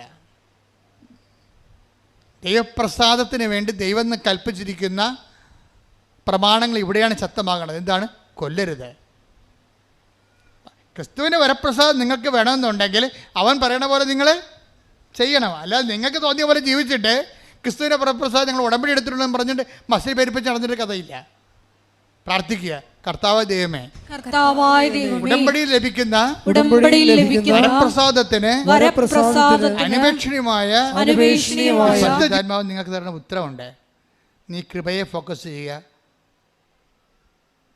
അതാണ് നേരത്തെ പറഞ്ഞത്. നീ പാപത്തെ ഫോക്കസ് ചെയ്യരുത്. നീ എന്ത് ചെയ്യണം? കൃപയെ ഫോക്കസ് ചെയ്യണം. നിൻ്റെ ഇനിയുള്ള എല്ലാ വചനവായനകളും, ഇനിയുള്ള എല്ലാ സാധുക്ഷേമ പ്രവർത്തനങ്ങളും, നിൻ്റെ എല്ലാ പിഴുത്ത പ്രവർത്തനങ്ങളും കൃപയെ ഫോക്കസ് ചെയ്യണം. കൃപയെ ഫോക്കസ് ചെയ്യുമ്പോൾ എന്ത് പറ്റും? പാപത്തെ സബ്സൈഡ് ചെയ്യും. കൃപ വർദ്ധിക്കുന്നിടത്ത് വെച്ച് എന്താ പറ്റണത്? പാപം സബ്സൈഡാകും. പാപത്തെ ഫോക്കസ് ചെയ്യുമ്പോൾ പാപത്തെ നേരിട്ട് ഫോക്കസ് ചെയ്യാൻ പറ്റത്തില്ല. ഞാൻ പിടിച്ചു നീക്കും. ചില ആൾക്ക് നോൻപിന് വെള്ളമടി നടത്തിയിട്ട് നോൻപിന് ഞാൻ പിടിച്ചു നീക്കും എന്ന് പറഞ്ഞിട്ട് ഈസ്റ്റർ കഴിയുമ്പോൾ ബാക്കി കുടിച്ച് അത്രയും നാൾ കുടിക്കാതിരുന്ന മൊത്തം വലിച്ചു കയറത്തില്ലേ? അങ്ങനെ പിടിച്ചു നീക്കാൻ പറ്റത്തില്ല. അത് നിങ്ങൾ കള്ളിനെ മദ്യത്തെ ഫോക്കസ് ചെയ്യുന്നതുകൊണ്ടാണ്. നിങ്ങൾ കൃപയെ ഫോക്കസ് ചെയ്യണം. ക്രിസ്തുവിൻ്റെ കൃപയിൽ എന്നെ പങ്കാളിയാക്കണമേ. അതിന് ക്ഷമിക്കാം, കൊടുക്കാം, പരിഹാരം ചെയ്യണേ പരിഹാരം ചെയ്യാം. എനിക്ക് കൃപ കിട്ടിയാൽ മതി. പ്രാർത്ഥിക്കുക, കർത്താവേ, നീ നേടിയെടുത്ത കൃപയാൽ എനിക്ക് കർമാവകാശം തരണമേ. ഞാൻ എന്തൊത്തുതീർപ്പിനും ഞാൻ എന്ത് ഒത്തുതീർപ്പിനും നിന്റെ കൃപയ്ക്ക് വേണ്ടി, നിന്റെ കൃപയ്ക്ക് കൃപ വേണ്ടി സ്വീകരിക്കാൻ വേണ്ടി ഞാൻ എന്ത് ഒത്തുതീർപ്പിനും ഞാൻ എന്ത് ഒത്തുതീർപ്പിനും തയ്യാറാണ്. എന്നെ സഹായിക്കണമേ. എന്നെ സഹായിക്കണമേ. എന്റെ അമ്മേ പരിശുദ്ധമ്മേ ദേവമാതാവേ, എന്റെ അമ്മേ പരിശുദ്ധമേ ദൈവമാതാവേ, എനിക്ക് വേണ്ടി പ്രാർത്ഥിക്കണമേ. വേണ്ടി പ്രാർത്ഥിക്കണമേ. പ്രാർത്ഥിക്കട്ടെ. ഹല്ലേലൂയ ഹല്ലേലൂയ ഹല്ലേലൂയ. യേശുവേ നന്ദി. ഹല്ലേലൂയ ഹല്ലേലൂയ ഹല്ലേലൂയ. മഹത്വം മഹത്വം സാഗരമേ. പുകഴ്ചയും ഉണ്ടായിരിക്കട്ടെ. അപ്പോൾ വരുന്ന വേറൊരു വിഷയം വരണതേ, ഇപ്പം നമ്മൾക്ക് ഒരു ആശ്വാസം പ്രാപിച്ചാലും ഈ ആശ്വാസത്തെ മെയിൻറ്റെയിൻ ചെയ്യാനുള്ള ഭൗതിക സാഹചര്യം വീട്ടിലില്ലെങ്കിൽ നമ്മൾ പണിമേടിക്കും. നമ്മൾ ആശ്വാസം പ്രാപിച്ചു, പക്ഷേ ഹസ്ബൻഡ് ഇപ്പോഴും പഴയ അവസ്ഥയിലാണ്. ആ വീട്ടിലുള്ള അമ്മായിയപ്പനും അമ്മായിയമ്മയൊക്കെ കുടുംബപ്രാർത്ഥനയേ ഇല്ല. അഥവാ ഇവൾ പ്രാർത്ഥിക്കാൻ പോകുകയാണെങ്കിൽ അവർ CV വെച്ചുകൊണ്ടിരിക്കും. ഒന്ന് ചിന്തിച്ച് നോക്കിയേ, ഈ വീട്ടിൽ എങ്ങനെ സമാധാനം ഉണ്ടാവണം നിങ്ങൾ പറയണേ? കെട്ടി വന്ന മരുമകൾ പ്രാർത്ഥനയ്ക്ക് വന്നാലും അമ്മായിയമ്മ TV വെച്ചുകൊണ്ടിരിക്കും. എന്നിട്ട് അവർ പ്രാർത്ഥിക്കണ ഇവർക്ക് കേൾക്കാം. എന്നാൽ ഇത് സ്വരം താഴ്ത്തി കൊടുക്കണമല്ലോ. ഒന്നുമില്ലെങ്കിൽ ഇവർ പ്രാർത്ഥിച്ചില്ലെങ്കിൽ മറ്റുള്ളവരെ പ്രാർത്ഥിക്കാൻ അനുവദിക്കണമല്ല. ആ പരിപാടി പോലും അവർ ചെയ്യത്തില്ല. അപ്പം നമ്മുടെ ഭൗതിക സാഹചര്യങ്ങൾ നമ്മൾ ഓക്കെ ആയാലും അതാ നമ്മുടെ സമാധാനവും കൃപയും മെയിൻറ്റെയിൻ ചെയ്യണമെങ്കിൽ എന്ത് ചെയ്യണം? നമ്മൾ വീട്ടുകാരെ കൂടി ഫോക്കസ് ചെയ്യണം. വീട്ടുകാരെ കൂടി ഉടമ്പടിയുടെ പരിധി കൊണ്ടുവരും. അപ്പോൾ എന്ത് ചെയ്ത് അവർ രണ്ടും കൽപ്പിച്ച് ബാംഗ്ലൂരിൽ നിന്ന് നേരെ ഇവിടെ വരും. തീർത്ഥാടന ഉടമ്പടി എടുക്കും. ഓരോ ഉടമ്പടിക്കും ഓരോ ബലമാണ്. ഓൺലൈൻ ഉടമ്പടിക്ക് ഒരു ബലമുണ്ട്. ഇപ്പോൾ വചനം കേൾക്കുന്ന പഴയ നിയമ ഉടമ്പടിക്ക് ഒരു ബലമുണ്ട്. അത് ആശ്വാസമാണ്. അത് ലക്ഷ്യം വെക്കുന്നത് കൽപ്പനയാണ്. കൽപ്പന ലക്ഷ്യം വെക്കുന്നത് പാപത്തെയാണ്. പക്ഷേ പുതിയ നിയമത്തിൽ വരുമ്പോഴേ കൃപയെയാണ്, നിത്യജീവന് ആവശ്യമായ കൃപയെയാണ് ലക്ഷ്യം വെക്കുന്നത്. പക്ഷെ അതിന് വേണ്ടി നമ്മൾ പലപ്പോഴും അവിടുത്തെ മരിയൻ കണ്ടൻറ്റ്, അതായത് നമ്മളെ ക്രിസ്തുവിനോട് അടുപ്പിക്കുന്ന ഒരു ഏജൻ്റുണ്ട്. എബ്രാഹത്തിൻ്റെയൊക്കെ ഉടമ്പടിക്ക് ഉണ്ടായിരുന്ന പാളിച്ചകൾ എന്താ?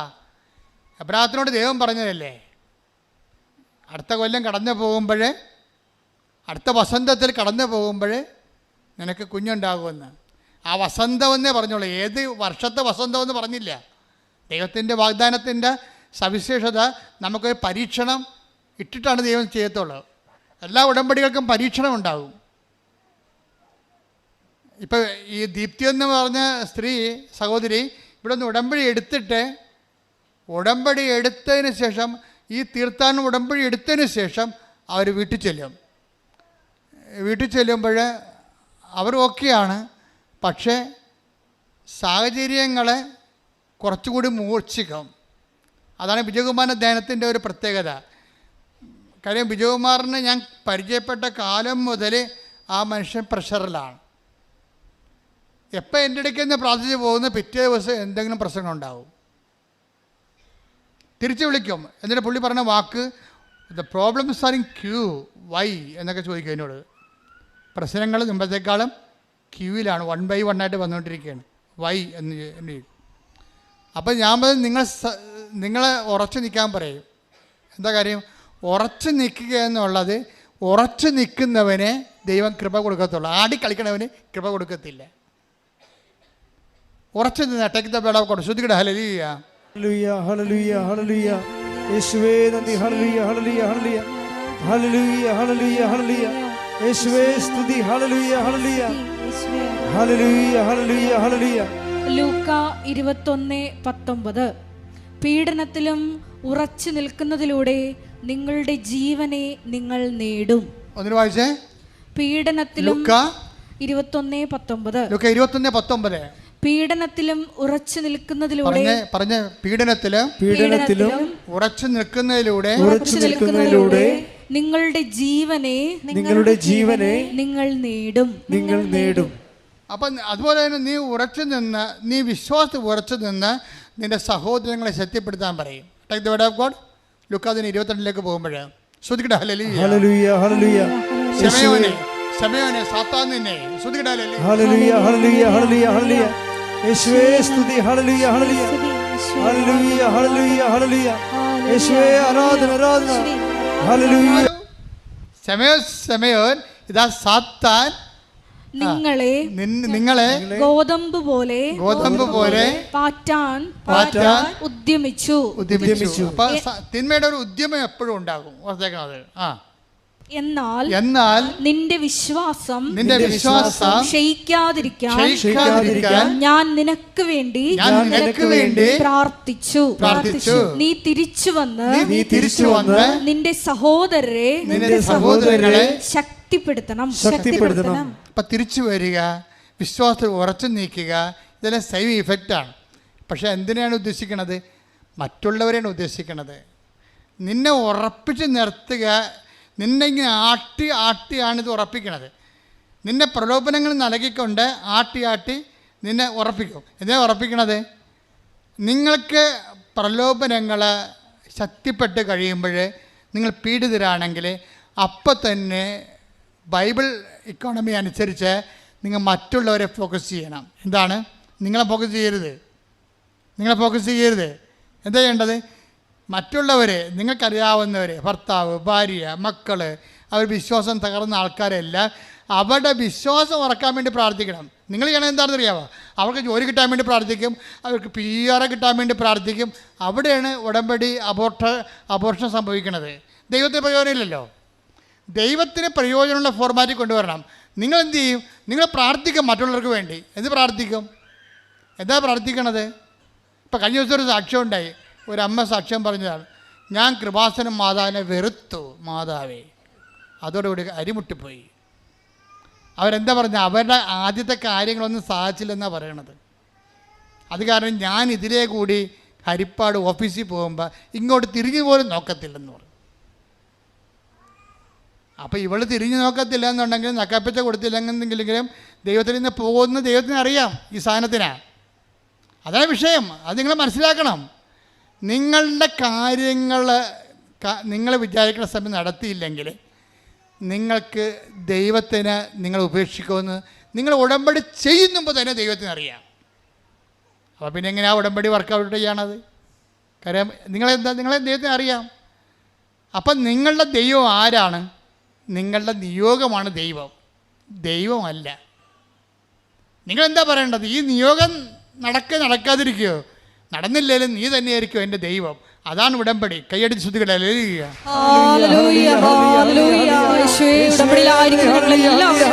ദൈവത്തെ ലക്ഷ്യം വെച്ച് മുന്നേറുവാൻ ഈ ആരാധനയിലൂടെ. അല്ല, നിങ്ങൾ സിൽവർ ഗ്രേ ആണ് ഉടമ്പടിയാന്ന് പറഞ്ഞിട്ട് കാര്യം. എനിക്ക് സിൽവർ ഗ്രേ ഉടമ്പടി കാണുമ്പോൾ തന്നെ എനിക്ക് പറയാൻ തുടങ്ങും. ആൾ സിൽവർ ഗ്രേ ആണ്, പക്ഷേ ഞാൻ ഈ സിൽവർ ഗ്രേക്കാരോട് സംസാരിക്കത്തില്ല. എന്താ കാര്യം? ആ കാരണമുണ്ട്. ഈ സിൽവർ ഗ്രേ ആയിട്ട് ഇപ്പോഴും ഇവർ ആട് പ്രസവിക്കണം, അമ്മ പ്രസവിക്കണം പറഞ്ഞ് നടക്കുക നാളെ ഇല്ലാത്തവർക്ക്. അപ്പം അർത്ഥം ഇവരുടെ ഉടമ്പടിയിൽ എവിടെയോ ഇവർ കളങ്കം ഉണ്ടാക്കിയിട്ടുണ്ട്. നിങ്ങൾക്കറിയാമല്ലോ, ഇവിടെ സത്യസന്ധമായ ഉടമ്പടി എടുക്കുന്നവർ അവരൊരു ടൈം കഴിഞ്ഞാൽ പിന്നെ അവരുടെ ആവശ്യങ്ങൾ വെക്കത്തില്ല. അവർ ദൈവത്തിന് പ്രാധാന്യം കൊടുക്കും. ഇപ്പോഴും സിൽവർ ഗ്രേക്കാരനും വസ്തു വിൽക്കണമെന്ന് പറഞ്ഞ് നടക്കണമെന്ന് പറഞ്ഞാൽ എന്തൊരു നാണക്കേടാണ്. അതൊക്കെ എൻ്റെ സമയത്ത് ദൈവം നടത്തിക്കൊള്ളും. ഞാൻ എൻ്റെ ദൈവത്തിന് ജോലി ചെയ്യും. ഇത് ശേഷിച്ച കാലം ദൈവത്തിൻ്റെ മഹത്വത്തിന് വേണ്ടി ജീവിക്കും. അതാണ് എൻ്റെ സിൽവർ നിയോഗം. ശ്രുതികടാലേ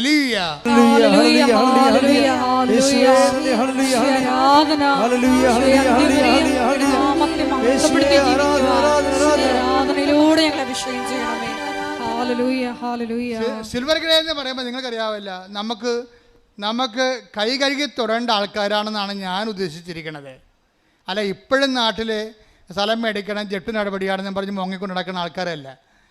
അങ്ങനെയുള്ളവർക്ക് ഇവിടെ ഇനിയും ഭൗതിക നിയോഗങ്ങളുമായിട്ടാണ് അവർ ഉടമ്പടി ചെയ്യണമെങ്കിൽ ഞാൻ പറയും അവർക്ക് ഉടമ്പടി ചേഞ്ച് ചെയ്ത് കൊടുക്കരുതെന്ന് പറയും. എന്താ കാര്യം? അങ്ങനെ പച്ചയും മഞ്ഞയും നീലയും മാറണതല്ല ഉടമ്പടി ജീവിതമാണ്. ഓരോ ഘട്ടം കഴിയുമ്പോഴും അവൻ ദൈവത്തിലേക്ക് വളർന്നുകൊണ്ടേയിരിക്കും. ഓരോ ഘട്ടം കൂടും കഴിയും തോറും അവർ മറ്റുള്ളവരെ കൂടി ദൈവത്തിലേക്ക് കൊണ്ടുവരും. മറ്റുള്ളവരാണ് പ്രശ്നം. നിങ്ങൾ എന്തുമാത്രം മാനസികമായി ക്ലേശിക്കുന്നവരാണോ അതിൻ്റെ അർത്ഥം മറ്റുള്ളവരിലേക്ക് തിരിയൂ, അവരുടെ വിശ്വാസം സംരക്ഷിക്കുക എന്നാണ്. അതാണ് 22:31. ലൂക്ക 22:32 ശിമയോൻ, സാത്താൻ നിന്നെ ഗോതമ്പ് മണി പോലെ പാറ്റാൻ നോക്കുന്നു. I was praying for you. അപ്പം നീ ഇനി പ്രാർത്ഥിക്കേണ്ട കാര്യമില്ല. നിനക്ക് ഈ ഉടമ്പടിയിൽ ഇരുന്നിട്ടോ നിനക്ക് പ്രലോഭനങ്ങളും പ്രശ്നങ്ങളും ഉണ്ടെങ്കിൽ I will pray for you. നിൻ്റെ കാര്യം ഞാൻ നോക്കാം. ഇനി മറിയം പോലും ആവശ്യമില്ല. പക്ഷേ നീ എന്ത് ചെയ്യണം? മറ്റുള്ളവരുടെ കാര്യം തിരക്കണം, അവരുടെ വിശ്വാസം സംരക്ഷിക്കണം, അവരെ വിശ്വാസത്തിൽ നിർത്തണം, അവരെ കൃപയിൽ വളർത്തണം. കൈയടിച്ച് ശ്രദ്ധിക്കട്ടെ. ഹല്ലേലൂയ.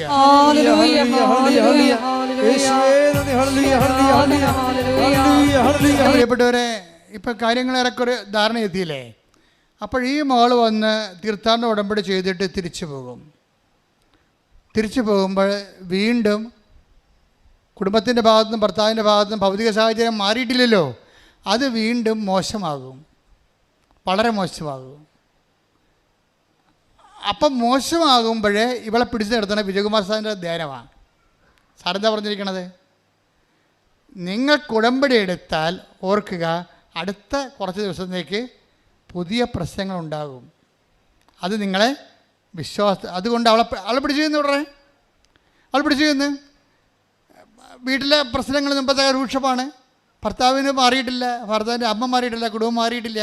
പക്ഷെ അവൾ പ്രാർത്ഥിക്കാൻ തുടങ്ങി. പക്ഷെ അവൾ പ്രാർത്ഥിക്കാൻ അവളുടെ മനസ്സിൽ തോന്നി, അമ്മായിയമ്മ പല ഇഷ്യൂസും ഉണ്ടാക്കിയിട്ടുണ്ട്, ഞാൻ കാരണം തന്നെയാണ് ഭർത്താവിന് ഭ്രാന്ത് വന്നതെന്ന് അല്ല മാനസിക രോഗം വന്നതെന്ന് പറഞ്ഞു വരുത്തി അവരാണ്. ഞാൻ വീട്ടിൽ നിന്ന് ഇറങ്ങി കൊടുക്കേണ്ട ഒരു അവസ്ഥ വരികയാണ്. പക്ഷെ ഞാൻ പോയി കുമ്പസാരിച്ചതിന് ശേഷം ഞാൻ വന്ന് ഉടമ്പടി നിർവർത്തിക്കുമെന്ന് പറഞ്ഞു. അവിടെ പോയി രണ്ടാമത് പോയി കുമ്പസാരിക്കും. അവരുടെ കയ്യിൽ നിന്ന് വല്ല മിസ്റ്റേക്ക് വന്നിട്ടുണ്ടെങ്കിൽ അത് കുമ്പസാരിച്ചിട്ട് പാപക്ഷമ സ്വീകരിക്കും. എന്നിട്ട് പോയി ഡ്രസ്സൊക്കെ വാങ്ങിച്ചു കൊണ്ടുവന്ന് അമ്മയ്ക്ക് കൊടുത്തിട്ട് പറയും, അമ്മേ എൻ്റെ കയ്യിൽ നിന്ന് വല്ല അബദ്ധവും പറ്റിയിട്ടുണ്ടെങ്കിൽ എന്നോട് ക്ഷമിക്കണം. ഒരു കുമ്പസാരത്തിൻ്റെ പോക്ക് കണ്ടില്ലേ? അന്ന് അവൾ കുടുംബപ്രാർത്ഥന നടത്തുമ്പോൾ അമ്മ TV ഓഫ് ചെയ്ത് അവളുടെ കൂടെ നിന്നൊന്ന് പ്രാർത്ഥിക്കും.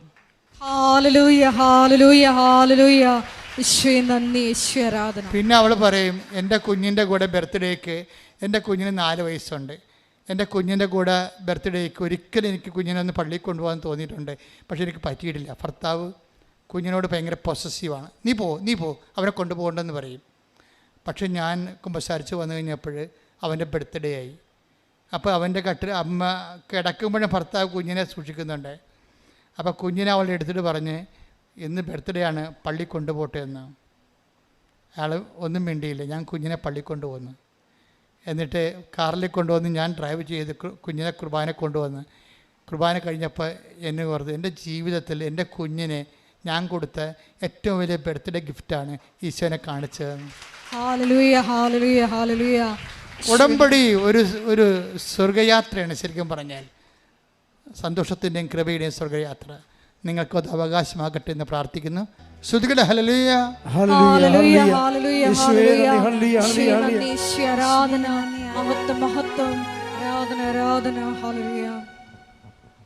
പരിശുദ്ധ പരമദിവ്യകാരുണ്യത്തിന് ആരാധനയും സ്തുതിയും പുകഴ്ചയും ഉണ്ടായിരിക്കട്ടെ. പരിശുദ്ധ പരമദിവ്യകാരുണ്യത്തിന് ആരാധനയും സ്തുതിയും പുകഴ്ചയും ഉണ്ടായിരിക്കട്ടെ.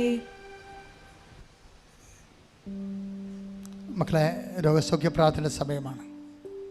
കർത്താവ് നിങ്ങളെ തൻ്റെ തിരുമുറുമാറുന്ന കാണിപ്പെടുതാറുന്ന അത്ഭുത കരം കൊണ്ട് നിങ്ങളെ തൊടുന്ന സമയമാണ്.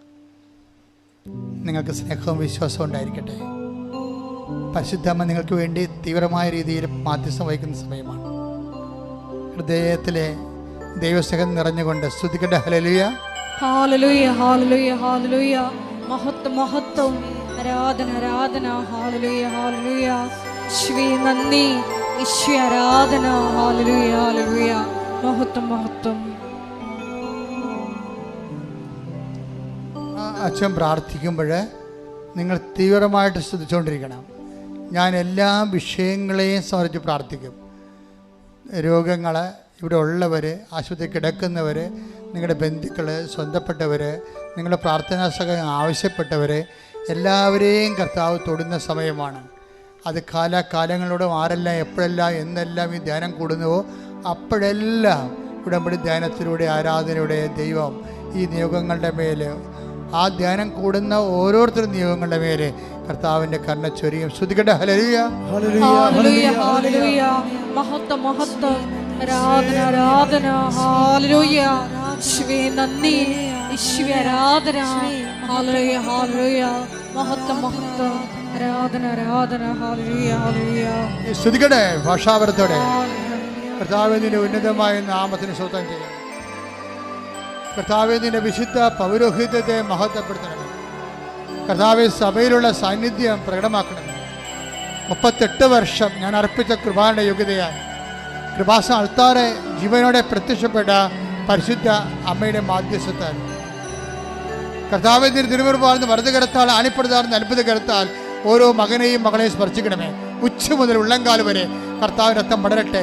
എല്ലാ ആന്തരിക അവയവങ്ങളിലും കോശങ്ങളിലും ഞരമ്പുകളിലും കർത്താവ് രക്തം പടരട്ടെ. ക്യാൻസർ 4th സ്റ്റേജ് കർത്താവിൻ്റെ നാമത്തിൽ വിശുദ്ധ രക്തം കഴുകപ്പെടട്ടെ. കരൾ രോഗങ്ങൾ, കിഡ്നി രോഗങ്ങൾ കർത്താവിൻ്റെ നാമത്തിൽ സൗഖ്യപ്പെടട്ടെ. എൻ്റെ കർത്താവിന് ഉന്നതമായ നാമത്തിൽ ജോലി ഇല്ലാത്തവർ, വീടില്ലാത്തവർ, പണിയില്ലാത്തവർ, പരീക്ഷയിൽ തോറ്റവർ, വീണ്ടും എഴുതുന്നവർ, എഴുതാൻ പോകുന്നവർ, ഇൻ്റർവ്യൂ കാത്തിരിക്കുന്നവർ, റിസൾട്ട് കാത്തിരിക്കുന്നവർ, റിവാലുവേഷൻ കൊടുത്തിട്ടുള്ളവർ, പരീക്ഷയ്ക്ക് വേണ്ടി ഒരുങ്ങുന്നവർ, യേശു ക്രിസ്തുവിൻ്റെ സത്യാൽ ദൈവിക സത്യം നിറയട്ടെ. അമ്മേ, പരിശുദ്ധ അമ്മേ, ദൈവമാതാവേ, ഖനായിനെ പോലെ എല്ലാ മക്കൾക്കും വേണ്ടി പ്രാർത്ഥിക്കണമേ. എല്ലാ നിശ്വാസങ്ങളും, എല്ലാ സങ്കടങ്ങളും കർത്താവേ വലിയ അടയാളങ്ങളോടെ ദൈവത്തിന്റെ മഹത്വമായി മാറട്ടെ. ശ്രുതികട്ടെ. ഹല്ലേലൂയ ഹല്ലേലൂയ. മഹത്വം മഹത്വം. ആരാധന ആരാധന. ഹല്ലേലൂയ ഹല്ലേലൂയ. സദയം തുറേ സുഖമായി എൻ്റെ ഉള്ളം അരികിൽ മുറിയേ സദയം തുറേ സുഖമായി എൻ്റെ ഉള്ളം. മുട്ടെന്നിക്കുക. മൗനമായി നിങ്ങളുടെ ആവശ്യങ്ങൾക്ക് വേണ്ടി പ്രാർത്ഥിക്കേണ്ടതാണ്.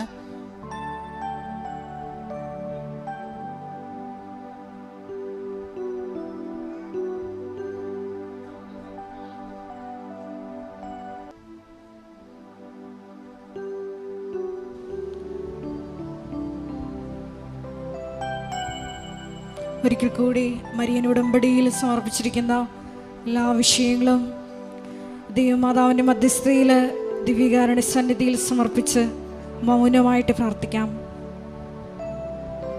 പാപത്തെ ഫോക്കസ് ചെയ്യാതെ കൃപയെ ടാർഗറ്റ് ചെയ്തുകൊണ്ട് ഈശോയെ കൂടുതൽ കൃപയിൽ വളരുവാൻ ഈ ആരാധനയിലൂടെ ഞങ്ങളെ അഭിഷേകം ചെയ്യണമേ.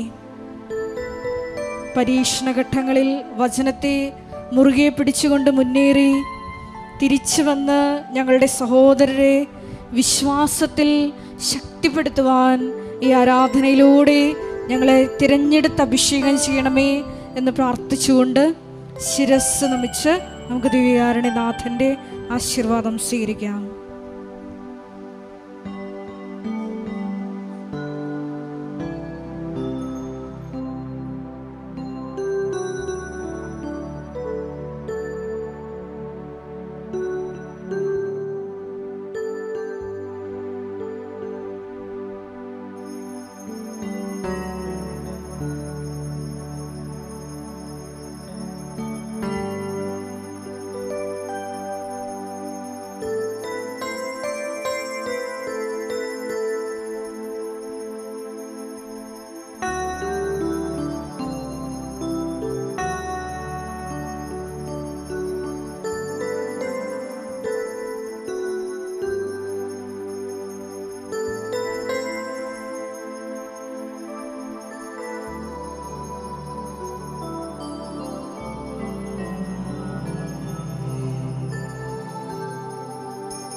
പരിശുദ്ധ പരമമാ ദിവ്യകാരുണ്യമേ, എന്നുമെന്നും അങ്ങേക്കാരാധന. പരിശുദ്ധ പരമമാ ദിവ്യകാരുണ്യമേ, എന്നുമെന്നും